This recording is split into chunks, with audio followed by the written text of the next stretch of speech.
हमारा उद्धारकर्ता और प्रभु यीशु मसीह के नाम से मुझे सुनने वाले हर एक भाई बहनों को अभिवादन देते हैं। यीशु मसीह कौन है? बहुत से लोग ये सवाल पूछते हैं, क्या वो सिर्फ एक इंसान था, मनुष्य था, या वो परमेश्वर था? बाइबल इस बारे में क्या कहती है, ये हम देखने वाले। सबसे पहले हम सुनेंगे कि भविष्यवक्ता यशायाह ने उसके बारे में क्या कहा है। अध्याय 7 और उसका 14 वचन में लिखा है, देखो कुंवारी गर्भवती होगी और एक पुत्र को जन्म देगी और उसका नाम इम्मानुएल रखेगी। तो वो कौन है? इस वचन के आधार पर यीशु कौन है? वो इम्मानुएल है। इम्मानुएल नाम का अर्थ क्या है? प्रेरित मत्ती ने इस प्रकार से कहते हैं, देखो कुंवारी गर्भवती होगी और एक पुत्र को जन्म देगी और वे उसका नाम इम्मानुएल रखेंगे, जिसका अनुवाद है हमारे साथ परमेश्वर। यीशु का हर नाम अर्थपूर्ण है।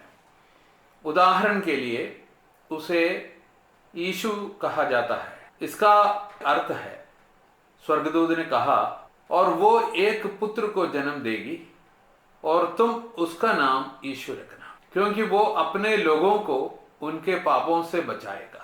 तो यीशु कौन है? यीशु परमेश्वर है।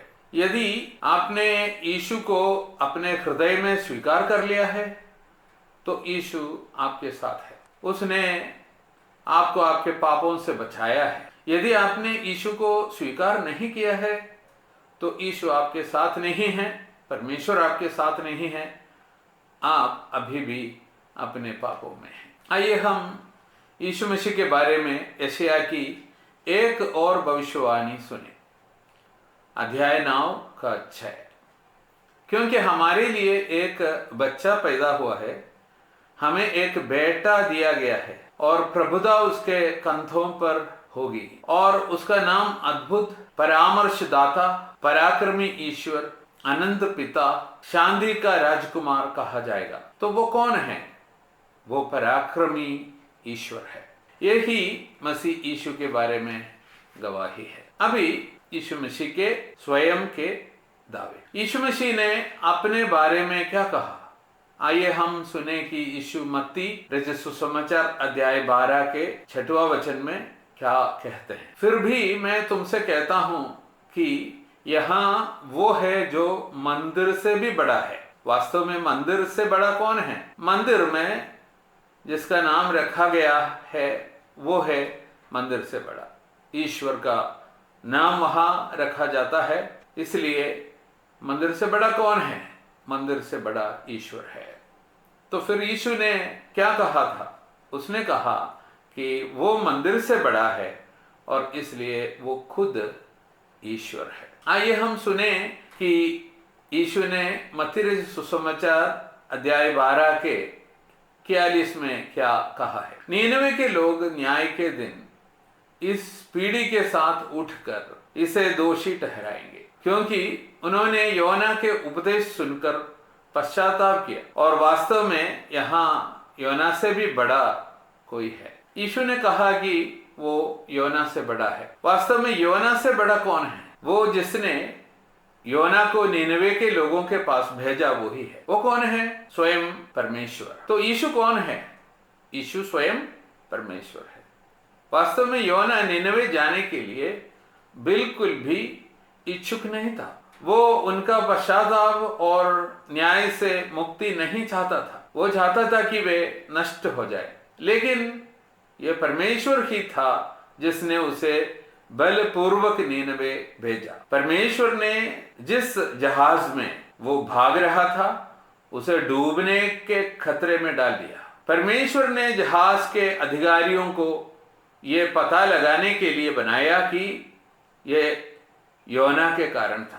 परमेश्वर ने उन्हें समुद्र में फेंक दिया। परमेश्वर ने उसे निगलने के लिए एक मछली बनाई और नीनवे के तट पर उल्टी कर दी। फिर योना ने उपदेश दिया। वो अभी भी उनका पश्चाताप और न्याय से मुक्ति नहीं चाहता था।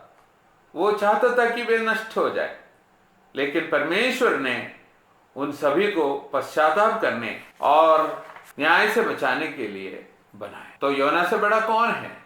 ईश्वर स्वयं है, और वो परमेश्वर जो देह में आया वो यीशु मसीह था। आइए हम एक और वचन सुने जो यीशु ने मत्ती रचित सुसमाचार अध्याय 12 के 42 में कहा, दक्षिण की रानी न्याय के दिन इस पीढ़ी के साथ उठकर इसे दोषी ठहराएगी, क्योंकि वो सुलेमान की बुद्धि सुनने के लिए पृथ्वी के छोर से आई थी, और वास्तव में यहाँ सुलेमान से भी बड़ा कोई है। यीशु ने कहा कि वो सुलेमान से बड़ा है। वास्तव में सुलेमान से बड़ा कौन है? सुलेमान अब तक का सबसे बुद्धिमान राजा था। वो इतना बुद्धिमान व्यक्ति इसलिए बना क्योंकि परमेश्वर ने उसे बुद्धि दी थी। तो सुलेमान से बड़ा कौन है? ये परमेश्वर ही है जिसने उसे बुद्धि दी। वो परमेश्वर यीशु मसीह है। अब आइए सुने कि यूहन्ना 5 और उसके 17 में यीशु क्या कहते हैं। परंतु यीशु ने उन्हें उत्तर दिया, मेरा पिता अब तक काम करता रहा है और मैं भी काम करता रहा। अब आइए देखें कि पुराने नियम को जानने वाले यहूदियों ने इसे कैसे समझा है। यूहन्ना गवाही देता है वचन 18 में, इसलिए यहूदियों ने उसे और भी अधिक मार डालने की कोशिश की, क्योंकि उसने न केवल सब्त का उल्लंघन किया बल्कि यह भी कहा कि परमेश्वर उसका पिता है और अपने आप को परमेश्वर के बराबर बताया। यहूदियों ने समझा कि प्रभु यीशु मसीह ने क्या कहा। जब उसने कहा कि परमेश्वर उसका पिता है तो वो अपने आप को परमेश्वर के बराबर या तुल्य बता रहा था, ऐसे यहूदियों ने समझा था।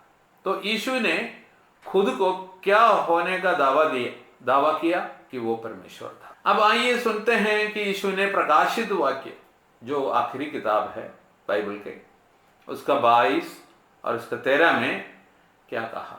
मैं अल्फा और ओमेगा हूं, शुरुआत और अंत, पहला और आखिरी। अल्फा और ओमेगा यूनानी भाषा के अल्फाबेट्स के पहला और आखिरी अक्षर है, मतलब शुरुआत और अंत या पहला और आखिरी है। अल्फा और ओमेगा, शुरुआत और अंत, पहला और अंत या पहला और आखिरी कौन है? उत्तर प्रकाशित वाक्य 1 और उसके 8 में मिलता है। मैं अल्फा और ओमेगा हूं, शुरुआत और अंत। प्रभु कहते हैं जो है और जो था और जो आने वाला है, सर्वशक्तिमान। ऐसा कौन कहता है? प्रभु कहता है, अर्थात यहोवा जो सर्वशक्तिमान परमेश्वर है वो कहता है। और यह कि यहोवा सर्वशक्तिमान परमेश्वर, यीशु मसीह खुद वो सर्वशक्तिमान परमेश्वर है, ऐसा दावा करता है वो। आइए फिर से सुने कि यूहन्ना 10:30 में यीशु क्या कहते हैं। वो कहते हैं मैं और मेरा पिता एक है। अब आइए देखें यहूदियों ने इसका क्या अर्थ निकाला। हम तुम्हें अच्छे काम के लिए पत्थर नहीं मारते बल्कि ईश निंदा के लिए, इसलिए कि तुम मनुष्य होकर अपने आप को परमेश्वर बनाते हो। यहूदी लोग सोचा है कि यीशु केवल मनुष्य है, लेकिन यीशु ने कहा कि वो स्वयं ईश्वर है। अभी यीशु मसीह के शिष्यों ने क्या गवाही दिया उसके बारे में हम देखते हैं। प्रेरित यूहन्ना ने गवाही दी, आदि में वचन था और वचन परमेश्वर के साथ था और वचन परमेश्वर था। तो यूहन्ना गवाही देता है कि वचन परमेश्वर था। और 14 पद में यूं कहता है, और वचन देहधारी हुआ और हमारे बीच में डेरा किया और हमने उसकी महिमा देखी, जो पिता के इकलौते की महिमा थी, जो अनुग्रह और सच्चाई से परिपूर्ण थी। पिता का इकलौता पुत्र कौन है? यीशु मसीह। तो यीशु कौन है? वचन जो स्वयं परमेश्वर था। सुनिए प्रेरित थॉमस ने क्या कहा, मेरे प्रभु और मेरे परमेश्वर। इस प्रकार से वो यीशु मसीह से कह रहा था। यूहन्ना 20 और उसका 28 में यूं लिखा है, सचमुच उसने कहा मेरा प्रभु और मेरा परमेश्वर। यीशु उसके लिए कौन था? उसका प्रभु और उसका परमेश्वर। तो फिर यीशु मसीह कौन है? वो स्वयं परमेश्वर है। अभी रोमियो के पत्री अध्याय 9 और 5 में प्रेरित पौलुस क्या सिखाते हैं हम देखते हैं। मसीह आया जो सब पर परम धन्य परमेश्वर है। आमीन। पौलुस के लिए यीशु कौन था? परम धन्य परमेश्वर, जो सब पर परम धन्य है। फिर से पौलुस तीतुस के किताब 3 और उसके 13 में इस प्रकार से कहते हैं, हमारे महान परमेश्वर और उद्धारकर्ता यीशु मसीह की धन्य आशा और महिमामय प्रकटन की प्रतीक्षा में। पौलुस के लिए यीशु मसीह कौन था? महान परमेश्वर और उद्धारकर्ता। तो हमारे लिए कौन है? महान परमेश्वर और उद्धारकर्ता। यीशु मसीह महान परमेश्वर है और उद्धारकर्ता है। देखिए प्रेरित पतरस ने दूसरा पतरस 1 और 1 में क्या कहा है। शिमोन पतरस की और से जो मसीह यीशु मसीह का दास और प्रेरित है, उन लोगों को जिन्होंने हमारे परमेश्वर और उद्धारकर्ता यीशु मसीह की धार्मिकता में हमारा सा बहुमूल्य विश्राम प्राप्त किया। पतरस के लिए यीशु मसीह कौन था? परमेश्वर और उद्धारकर्ता। देखें कि प्रेरित पौलुस ने पहला तीमुथियुस 3 अध्याय और उसके 16 में क्या सिखाया। और निश्चय ही भक्ति का रहस्य महान है। परमेश्वर देह में प्रकट हुआ, आत्मा में धर्मी ठहराया गया, दूतों द्वारा देखा गया, राष्ट्रों में प्रचार किया गया या जातियों के बीच में प्रचार किया गया, दुनिया में विश्वास किया गया, महिमा में ऊपर उठाया गया। इस आयत में निम्नलिखित सच्चाइयों को हम पाते हैं। यीशु मसीह देह में प्रकट परमेश्वर थे। यीशु मसीह स्वयं सचमुच में मनुष्य नहीं है, लेकिन वो देहधारी हुआ, देह में प्रकट हुआ। उन्हें आत्मा में धर्मी ठहराया गया, उन्हें दूतों द्वारा देखा गया, राष्ट्रों में उनका प्रचार किया गया या जातियों के बीच में प्रचार किया गया, दुनिया में उन पर विश्वास किया गया। उनमें हम भी हैं। उन्हें महिमा में ऊपर उठाया गया। तो फिर यीशु कौन थे? वो परमेश्वर जो देह में प्रकट हुए, वो है।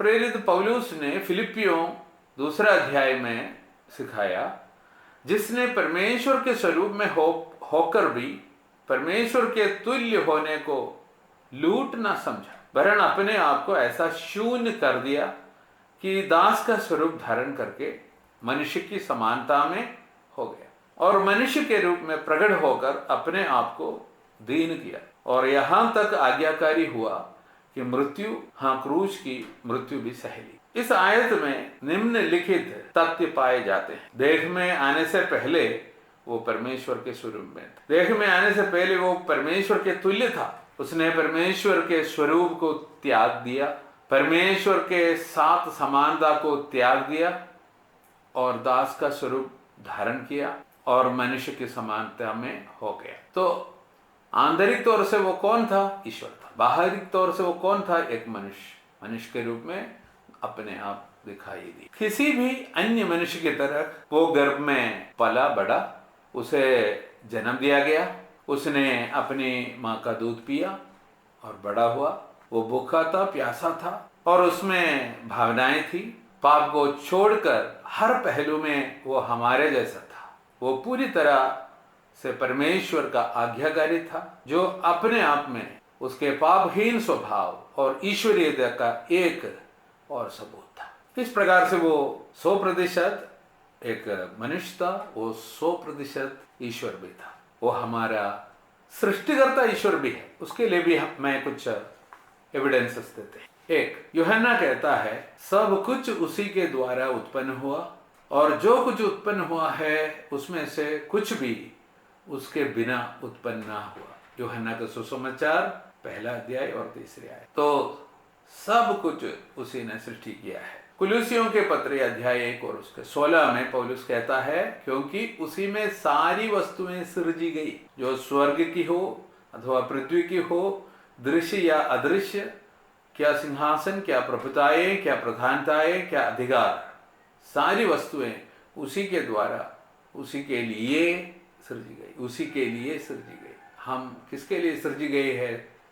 उसी के लिए, प्रभु यीशु मसीह के लिए। और तीसरी आयत, इब्रानियों 1 अध्याय और 2 वचन, इन अंतिम दिनों में हमसे पुत्र के द्वारा बातें की, जिसे उसने अपने वस्तुओं का वारिस ठहराया और उसी के द्वारा उसने सारी सृष्टि बनाई। तो हम क्या करें? तो आइए हम सबके प्रभु और सबके परमेश्वर प्रभु यीशु मसीह की सेवा करें, जो पाप रहित है, पवित्र है, सर्वशक्तिमान है और जीवित है, हमारी सहायक। उसके नाम की महिमा हो। आमीन।